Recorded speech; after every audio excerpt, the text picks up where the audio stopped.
Xa saben que este día está dedicado a ela, a Begoña Camaño, a escritora e xornalista viguesa homenaxeada nas letras galegas deste 2026. Foi unha autora que abrallou o público e a crítica pola súa originalidade e a súa cativadora escrita. O feminismo vertebrou o seu pensamento e a súa biografía. Facemos agora un percorrido pola súa vida e obra.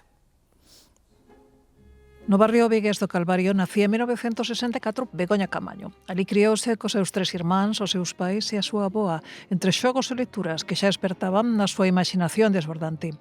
Estudou maxisterio, pero nada máis rematar preséntase a unhas probas en Radio Noroeste e xa nunca deixara este medio.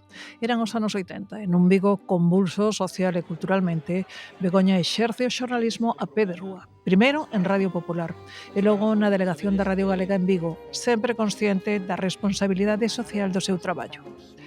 No ano 92 trasládase á redacción central da Radio Galega en Santiago.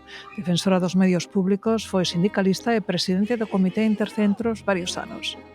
Ao mesmo tempo, Begoña é unha decidida activista, sobre todo no ámbito do feminismo.